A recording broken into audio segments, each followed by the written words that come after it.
আমি যখন মারা যাব, আমি যখন মারা যাব, আতর গোলাপ ছিটায়া দিয়া মাগো পরায় কাপন।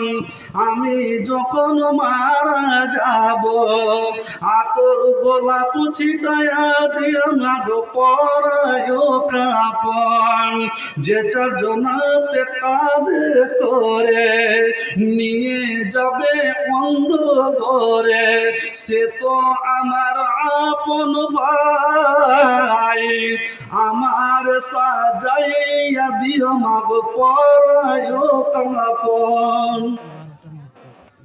তো যাই হোক ভাই আমার, বন্ধু আমার, এবার আমি একটা কথা বলি, ঠিক রয়েছে, লাশ চলে গেল, একটা জিনিস আমরা বুঝতে পারলাম না।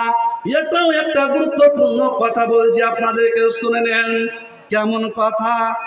লাশ নিয়ে গেলাম, কবরে লাশকে নামাবো, তার নিয়ম রয়েছে।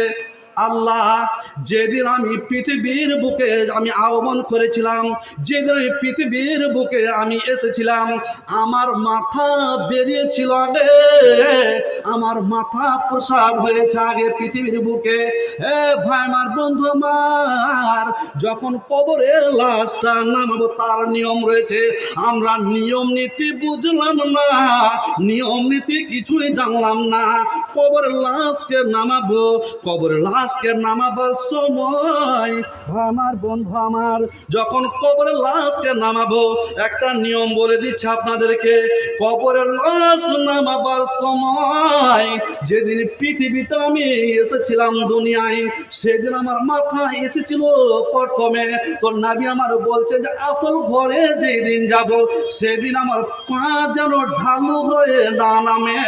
জ্ঞানী গুণী ব্যক্তি সেই জায়গায় যেন থাকে, কবরের লাশকে নামাবার সময় যেন ওর মাথাটা ঢালু হয়ে যেন সুন্দরভাবে কবরে লাশ নামানো হয়। আর একটা কি করা উচিত, মানুষকে যখন কবর লাশ যখন রাখে, এটাও নিয়ম বুঝতে পারলাম না। মানুষ যখন কবরে লাশকে রাখে, এটা ধরেন লাশ, লাশকে রাখার সময় এবার আমার এমন হবে, কবর তো কয় রকম কবর খুঁড়েন আপনারা বলেন তো? এদিকে কোন কবর দেওয়া হয় আপনাদের? এদিকে কোন কবর দেওয়া হয়? পাটাটন, লাহাব, মানে শুন, লাহাব যেটাকে বলছে আর কি, নাকি? তো যাই হোক, দুটোই দুরকম কবর খোঁড়াই আছে না তো হাদিসের মধ্যে। আমি কিন্তু হাদিস কোরআন থেকে আপনাদেরকে বেছে বেছে কথাগুলো আপনাদেরকে আজকের টপিকটা বলছি।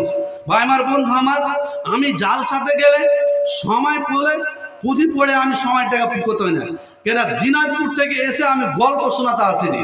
ভাই আমার, বন্ধু আমার, লাশটাকে যখন নামাবেন, তো